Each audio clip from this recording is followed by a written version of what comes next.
Assalamualaikum warahmatullahi wabarakatuh. Alhamdulillah, assalatu wassalamu ala rasulillah Muhammad ibn Abdillah wa ala alihi wa sahbihi wa mawalah, amma ba'd. Rabbi syrah li sadri wa yassir li amri wa hlul 'uqdatam min lisani yafqahu qawli. Jemaah yang dimuliakan Allah, yang kami hormati para pengurus Masjid Baitur Rahman, para tokoh, para alim ulama yang senantiasa kita harapkan petunjuk dan pituturnya, nasihatnya, dan jemaah semuanya, jemaah subuh yang dimuliakan Allah. Kita bersyukur, alhamdulillah, dipertemukan oleh Allah dalam suasana yang sehat, suasana yang tenang, zahiran wa batinan, dan semoga senantiasa dalam ridha Allah Subhanahu wa ta'ala. Ini kesyukuran bagi saya, kami bisa silaturahim di sini. Dan tentunya ini bukan kebetulan. Tidak ada yang kebetulan di dunia ini. Semua sudah tercatat. Kita akan ketemu di sini. Itu sudah dicatat oleh Allah. Jadi ketika menjalani hidup ini, maka yang ada adalah menjalani takdir-takdir atau ketetapan-ketetapan Allah dengan ridho atau terpaksa. Jadi pilihannya cuma ridho atau terpaksa. Maka bagi orang yang beriman tentunya akan menerima dan ridho. Kita sekarang di sini, bahkan kita juga tidak pernah berharap lahir di sini juga, atau bukan berharap, tidak pernah meminta lahir di sini, di Palembang, saya di Jawa, tidak pernah berharap dan pernah minta sebelumnya. Namun Allah menetapkan kita lahir di tempatnya masing-masing, dan akhirnya kita berjumpa di sini. Jadi menjalani takdir, ketetapan-ketetapan Allah itu dengan sukarela, itu yang mestinya kita lakukan. Makanya iman itu ada 6 rukun iman, yang salah satunya adalah beriman kepada takdir Allah, baik dia suka atau baik yang baik atau yang buruk. Ukuran baik dan buruk itu sebetulnya bagi kita, tapi bagi Allah semua baik. Kita dilahirkan di Palembang di sini. Kalau kita nggak terima, menjadi jelek, menjadi jelek. Tapi ketika menerima kita takdir Allah, kita lahir di Palembang, maka baik, dan ketentuan Allah pasti baik. Jadi itulah saya selalu berkeyakinan, apa yang terjadi pasti yang terbaik menurut Allah. Dan itu bisa kita rasakan dengan segala aktivitas kita. Kadang kita di jalan mengalami suatu hal yang tidak mengenakan, yakinlah bahwa itu adalah yang terbaik. Kadang kita sudah rancang suatu acara detail, namun Allah menghendaki lain, hujan hujan, maka yakinlah bahwa itu adalah yang terbaik. Jadi dalam menjalani, termasuk kita, saya ketemu Bapak dan jamaah semua di sini, saya yakini adalah ini yang terbaik. Dan pertemuan kita tidak semestinya sampai di sini habis itu pisah. Pertemuan ini harus dijaga sampai surga kelak. Amin ya rabbal alamin. Maka dalam menjalani hidup ini Allah betul-betul memberikan bekal banyak sekali. Bekal melalui Al-Quran, melalui contoh sunnah Rasulullah sallallahu alaihi wasallam. Ada beberapa kegelisahan saat turunnya ayat, kegelisahan oleh para sahabat ketika turunnya ayat lillahi ma fis samawati wa ma fil ard wa in tubdu ma fi anfusikum aw tukhfuhu yuhasibkum bihillah fayaghfiru liman yasha wa yu'adzibu man yasha wallahu ala kulli syai'in qadir. Milik Allah yang ada di langit dan di bumi. Apa yang kamu tampakkan dan apa yang kamu sembunyikan dalam jiwamu, dalam hatimu, Allah menghitungnya. Sahabat gelisah, ya Rasulullah,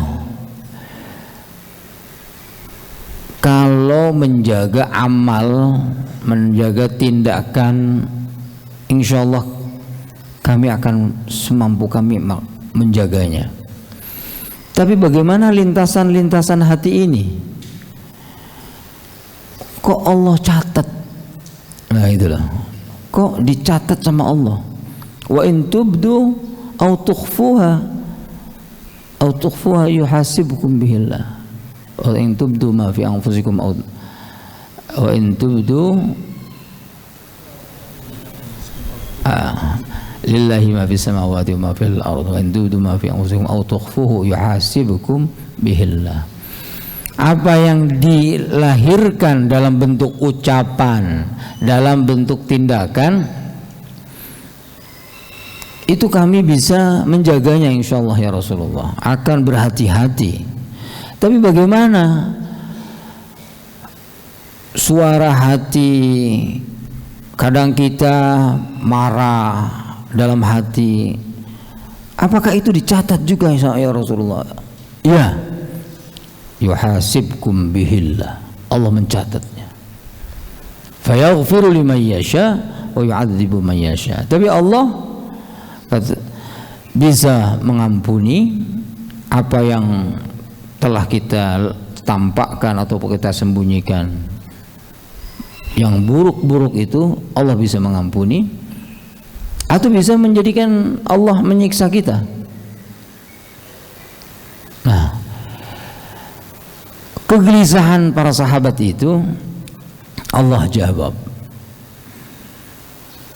Amana ar-rasulu bima unzila ilaihi min rabbih wal mu'minun kullun amana billahi wa malaikatihi wa kutubihi wa rusulihi la nufarriqu baina ahadin min rusulihi wa qalu sami'na wa ata'na ghufranaka rabbana wa ilaikal masir.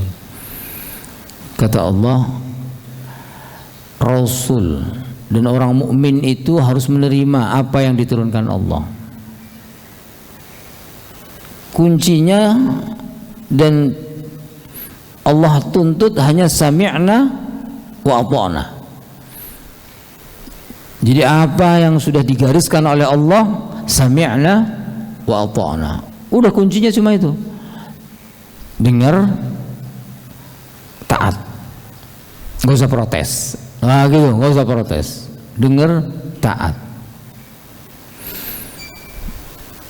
Memang saat itu masih gelisah juga. Dibilang begitu para sahabat masih gelisah juga. Dengar, taat. Kita juga mungkin begitu ya. Pokoknya apa yang Allah tetapkan, dengar dan taat, gitu aja sudah. Namun Allah demikian sayang sama umatnya, maka la yukallifullahu nafsan illa wus'aha. Allah itu tidak mungkin memberi beban di luar kemampuan hambanya. Itu diingat. Jadi ketika kita mengalami apa saja, termasuk dalam ibadah, kok 5 waktu zuhur kenapa harus 4 rakaat gitu kan? Lagi enak-enak tidur kenapa harus bangun subuh gitu kan? Pasti bisa itu. La yukallifullah. Atau musibah datang, ingat juga la yukallifullah. Allah tidak akan memberikan beban lebih atau di luar kemampuan hambanya. Itu harus menjadi keyakinan kita itu. La yukallifullahu nafsan illa wus'aha laha ma kasabat wa 'alaiha maktasabat. Setiap orang itu akan memperoleh pahala dari apa yang dikerjakan dan juga akan memperoleh azab sesuai apa yang dia kerjakan. Nah, saya ingin membahas yang terakhir ini. Kemudian Allah memberikan resep bagi kita ini. Dan ini mestinya harus dibaca setiap malam. Karena Rasulullah mengajarkan man qara'a ayatain min akhiri suratil Baqarah fi lailatin kafatahu.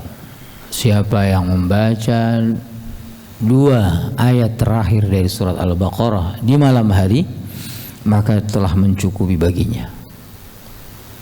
Ternyata di sini ada komitmen tadi. Kita dikasih resep. Rabbana la tu'akhidna in nasina aw akhtana. Ya Allah, jangan kau siksa aku kalau saya salah dan lupa. Coba ini menurut saya resep yang luar biasa. Ya Allah, jangan kau siksa aku kalau saya salah atau lupa. Sementara kita ini tempatnya salah dan lupa, gitu ya. Tadi kan gelisah sekali sahabat itu dengan ayat-ayat yang di sebelumnya itu. Akan dicatat semua lintasan-lintasan pikiran, lintasan ini. Nah, Allah ngasih resep. Ya Allah, jangan kau siksa aku kalau aku lupa atau salah. Coba, Masya Allah, begitu indahnya, begitu sayangnya Allah sama umatnya. Dan Allah kalau sudah diminta, dikasih. Maka jangan pernah meninggalkan doa ini setiap malam. Benar. Dan itu Rasulullah mengatakan kafatahu, akan mencukupi. 2 ayat ini akan mencukupi bagi kalian. Kecukupan tentang mental, kecukupan tentang iman, dan kecukupan tentang keyakinan terhadap Allah bahwa Allah akan mengampuni kita. Insya Allah tidak akan menyiksa kita. Kita setiap hari lupa, setiap hari dosa. Maka sebelum tidur hendaknya kita membaca ini, 2 ayat ini, minimal dari amanar rasulu bima unzila alaihi min rabbih wal mu'minun sampai ayat terakhir Al-Baqarah. Rabbana la tu'akhidna, ya Allah jangan kau siksa aku, ya Allah jangan kau siksa aku. Inna sina, kalau aku lupa, au akhtana, atau aku salah. Indah gak itu? Sayang gak Allah itu sama kita ini? Sayang sekali. Maka rugi sekali bila kita tidak membaca ayat ini atau doa ini di malam hari. Seharian kita ini bangun subuh aja sudah ngeluh. Itu dosa itu. Orang bangun tidur mengeluh. Itu udah dosa itu. Apapun keluhannya itu dosa bagi Allah. Berat kan? Sekarang kalau ngeluh itu siapa yang diprotes? Kalau bukan Allah itu. Kok protes? Kan tadi aturannya dengar dan taat. Kan gitu kan. Makanya sudah banyak dosa, udah kita itu banyak dosa. Baru bangun tidur doang tuh. Belum keluar rumah lihat yang tidak-tidak, belum lihat HP yang tidak-tidak gitu kan. Belum ikut-ikutan menyebar fitnah dan Masya Allah, ini dosa semua yang kita lakukan dari pagi sampai malam.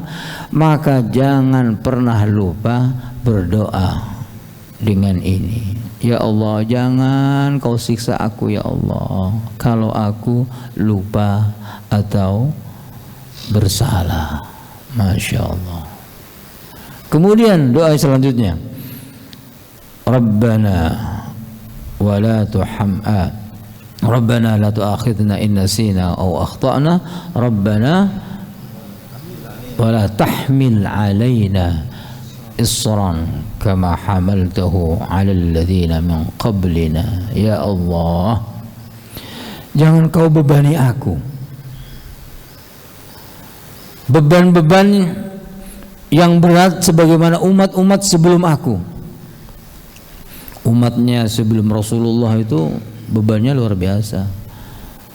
Nabi Daud umatnya diwajibkan puasa sehari berbuka.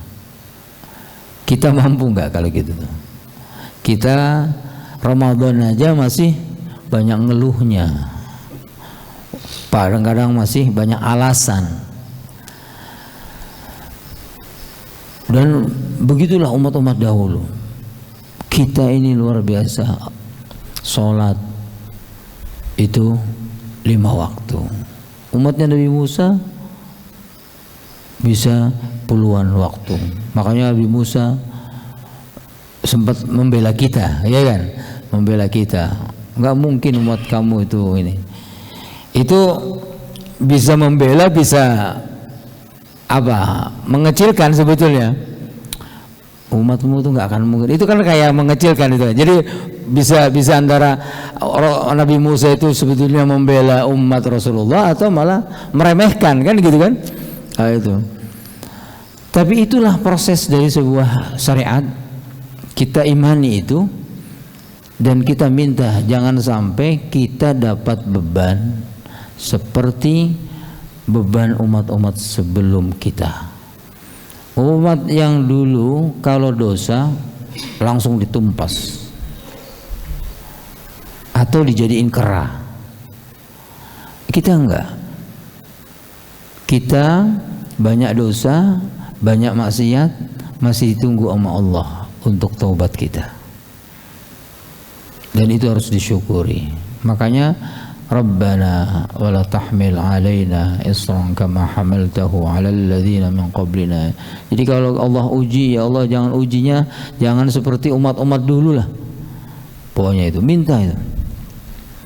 Kemudian Rabbana wa la tuhammilna ma la taqata lana bih. Ya Allah, jangan kau bebani aku apa yang tidak aku kuat menanggungnya. Jadi ayat sebelumnya Allah memberikan banyak, dan memang itu aturannya. Kalau semua aturan yang sudah disampaikan oleh Allah harus taati. Yang terdetik juga dicatat semuanya. Tapi Allah di akhir itu memberikan resep-resep yang luar biasa, dan ini menurut saya begitulah Allah selalu sayang sama hamba-hambanya. Jadi kita diminta untuk membaca doa ini, dan akhir Al-Baqarah ini tidak diberikan kepada umat sebelum umat Rasulullah SAW, hanya diberikan kepada kita. Fatihah dan akhir surat Baqarah itu hanya untuk umat kita, umat Rasulullah SAW. Seandainya diberikan umat kepada umat yang lain, tidak akan ditumpas. Tapi begitu sayangnya Allah terhadap umat Nabi Muhammad sallallahu alaihi wasallam, maka kita sepatutnya bersyukur dan terus bersolawat kepada Rasulullah sallallahu alaihi wasallam, terus memperbanyak salawat. Ini tidak diberikan kepada umat sebelum kita, akhir Baqarah ini. Kemudian Al-Baqarah ditutup dengan ma la taqata lana bih fa'fu anna waghfir lana warhamna, fa'fu anna waghfir lana warhamna. Apa bedanya minta maaf sama minta ampun? Fa'fu anna itu minta maaf, ya Allah maafkan kami. Waghfir lana, ya Allah ampuni kami. Apa bedanya minta maaf sama minta ampun? Minta maaf itu kita melakukan kesalahan dengan sadar.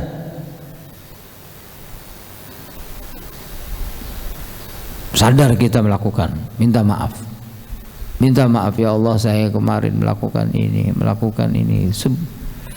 Dan ketika menyebut fa'fu anna, itu kita harus membayangkan apa yang kita lakukan dan yang kita tahu bahwa itu adalah sadar masih melanggar gitu. Sadar masih dilakukan bahwa itu adalah dosa. Maka ucapannya fa'fu anna sambil membayangkan.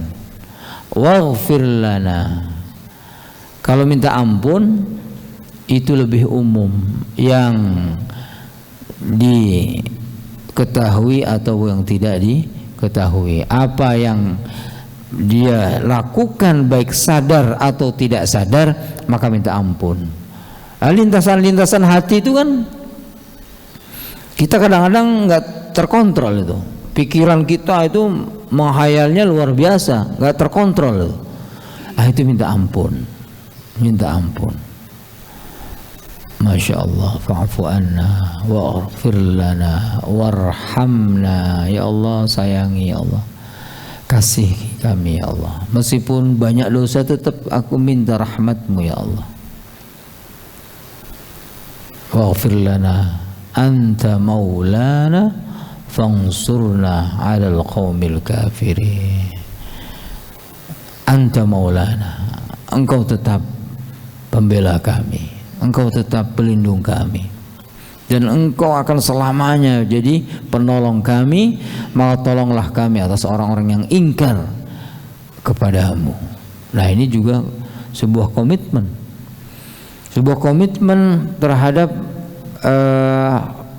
keperpihakan kita, bahwa kita harus memihak orang-orang yang benar dan akan minta pertolongan dari makar-makarnya orang-orang kafir itu harus selalu diminta. Jadi tidak banyak yang saya sampaikan, pada intinya mari kita amalkan 2 ayat Al-Baqarah ini setiap malam. Amanar rasulu bima unzila ilaihi min rabbih wal mu'minun kullun amana billahi wa malaikatihi wa kutubihi wa rusulihi la nufarriqu baina ahadin min rusulihi wa qalu sami'na wa ata'na ghufranaka rabbana wa ilaikal masir. La yukallifullahu nafsan illa wus'aha laha ma kasabat wa 'alaiha maktasabat. Rabbana la tu'akhidhna in nasina aw akhtana. Rabbana wa la tuhammilna Rabbana wa la tahmil 'alaina isran kama hamaltahu 'alal ladzina min qablina. Rabbana wa la tuhammilna ma la taqata lana bih wa'fu anna waghfir lana warhamna anta maulana fansurna 'alal qaumil kafirin. Maka ketika kita sudah baca ini setiap malam, harapan kita Allah akan selalu mengampuni kita. Allah menyayangi kita, Allah membimbing kita, dan kita akan menjadi orang yang selalu siap untuk menerima segala takdir Allah, apapun itu. Takdir yang menurut kita itu jelek sebetulnya tetap baik menurut Allah, dan kita akan ridho menerimanya. Insyaallah kalau sering baca doa ini dan malam hari, usahakan baik maghrib atau ba'da isya atau sebelum tidur baca. Semoga ini ada manfaatnya. Karena terus terang tadi sebetulnya suruh imamin doang, ternyata ada tausiah. Oh iya, Masya Allah ya. Jadi Quran itu selalu terjaga. Ini inna nahnu nazzalna dzikra wa inna lahu lahafizun. Sungguh kami yang menurunkan Al-Quran, dan sungguh kami yang menjaga Al-Quran. Allah dalam ayat ini tidak mengatakan inni, tapi inna. Allah tidak mengatakan sungguh aku, tapi Allah mengatakan sungguh kami. Kita sudah tahu dong antara beda antara aku dengan kami. Kalau aku sendirian, kalau kami banyak orang. Itu artinya Allah sedang beritahu bahwa turunnya Al-Quran dan menjaga Al-Quran ini Allah libatkan banyak makhluknya. Allah sekaligus mengapresiasi kepada mereka-mereka yang turut menjaga Al-Quran ini, apapun bentuknya. Ini adalah bagian dari menjaga Al-Quran. Dengan kita ada yang menghafal, dengan kita menulis ulang, menyalin, kemudian mempelajari, itu dalam rangka menjaga Al-Quran. 2 malam yang lalu saya dengan Ustadz Farhan ketemu sama anak masih muda ya. Itu kira-kira usia berapa Ustadz Farhan? Ada 3 bulan paling ya, belum 30. Coba, itu namanya mahali. Jadi kami, kebetulan saya di kantor sebagai ketua tim IT, yang alhamdulillah produknya sudah Quran Kemenak Android, Quran Kemenak iOS, web dan Inwood. Nah, salah satu produk kami yang Inwood tadi adalah membuat font biar masuk dalam Windows. Ternyata setelah dibuat font ini ada beberapa karakter yang tidak support. Yang tidak support itu misalnya tanda mat wajib. Di sini ada nih. Saya lihat tadi tanda mat wajib di Indonesia itu ada lancipnya, bendera tapi ada lancipnya kan. Kalau di Saudi antara mat wajib mat jaiz sama saja, landai begitu saja. Tapi kalau di Indonesia dibedakan, yang wajib agak naik lancip. Nah, itu tidak diakomodir oleh Windows. Tanpa kami suruh dan dengan inisiatifnya, ini anak mengusulkan ke konsorsium font dunia dengan bahasa Inggris. Orang mana? Orang Palembang. Anak Palembang. Saat itu kami, wah ini gimana karakter ini nggak bisa masuk.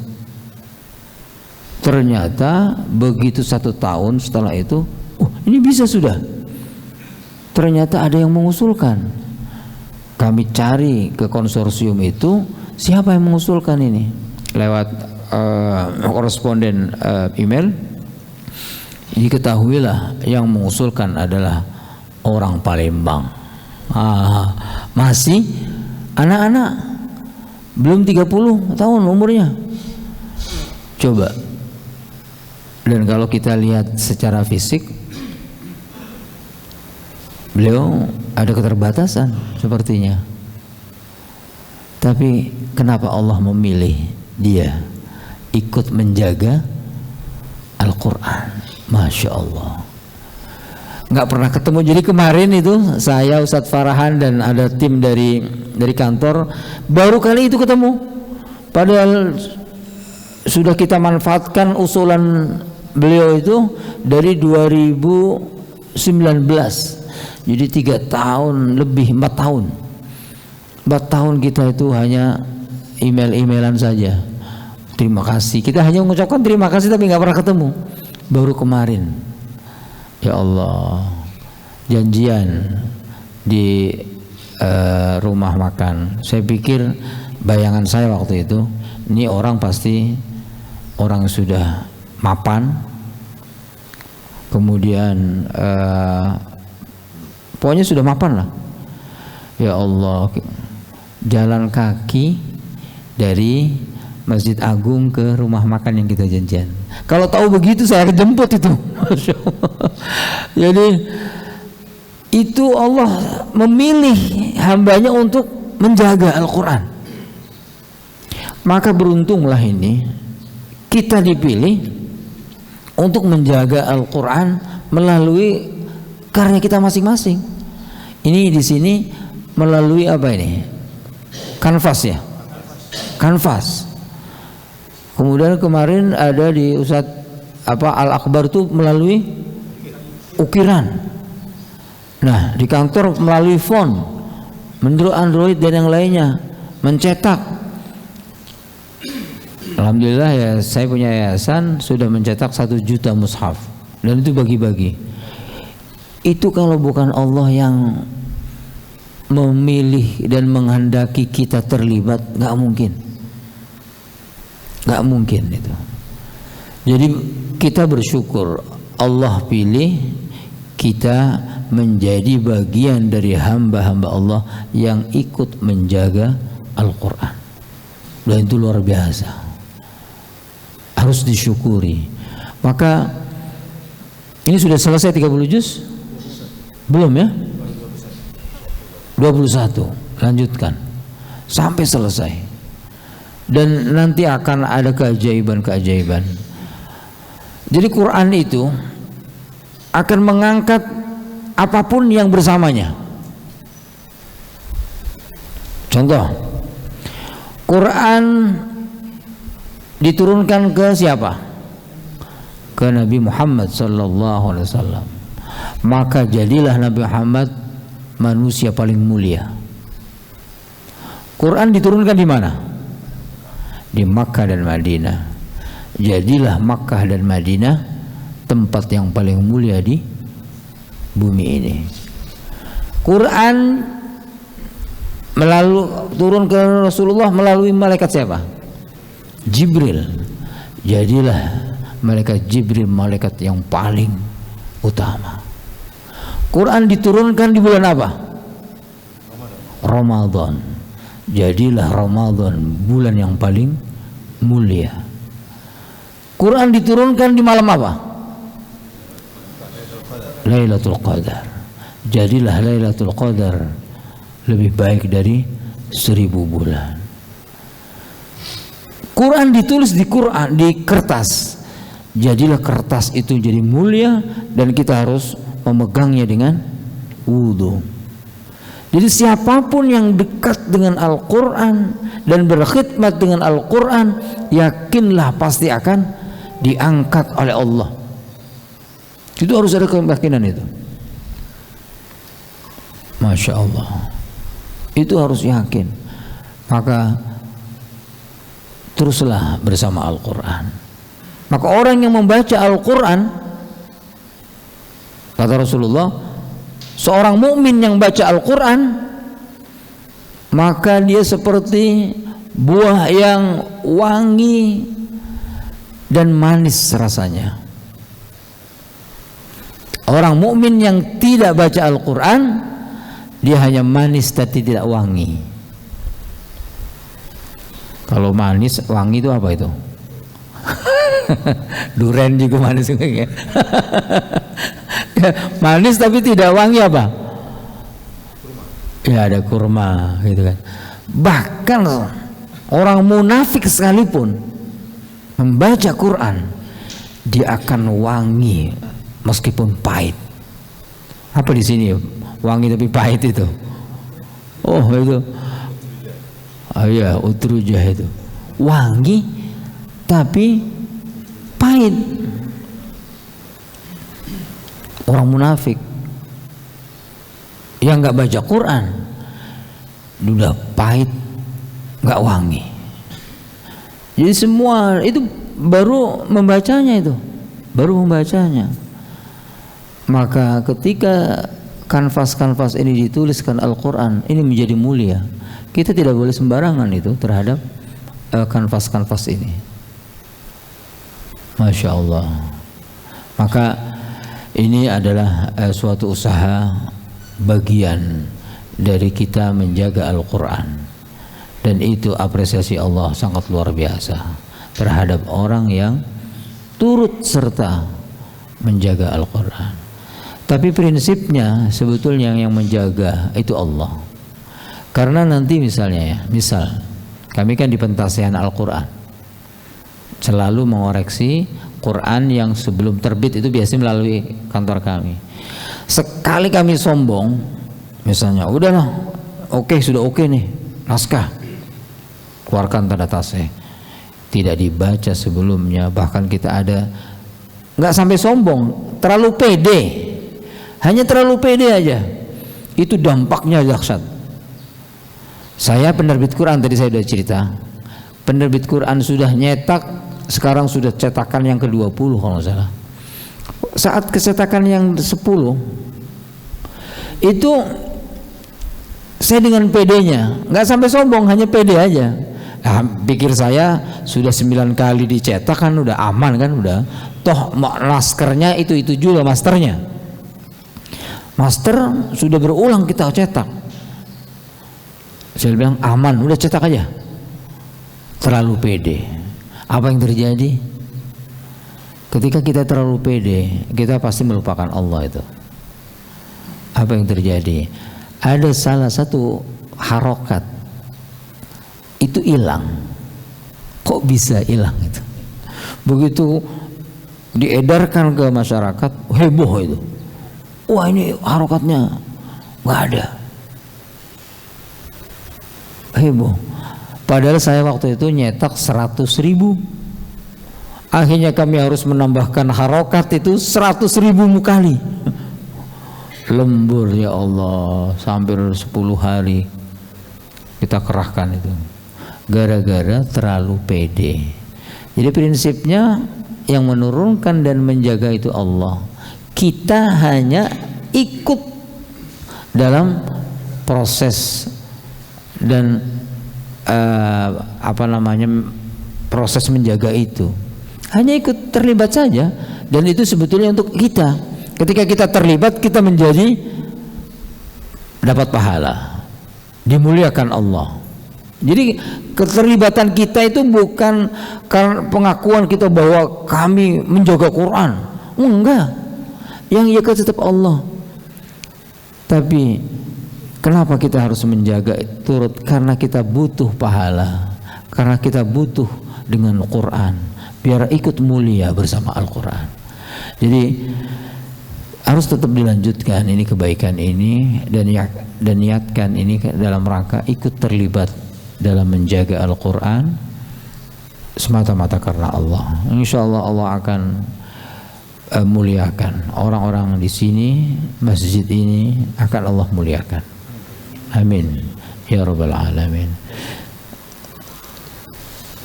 Mari kita berdoa. Bismillahirrahmanirrahim. Alhamdulillah rabbil alamin, hamdan yuafi ni'amahu wa yukafi mazidah. Ya rabbana lakal hamdu kama yanbaghi li jalali wajhika wa 'azim sultanik. Allahumma salli wa sallim ala sayyidina Muhammadin wa ala ali sayyidina Muhammad اللهم ربنا تقبل منا إنك أنت السميع العليم وتب علينا يا مولانا إنك أنت التواب الرحيم.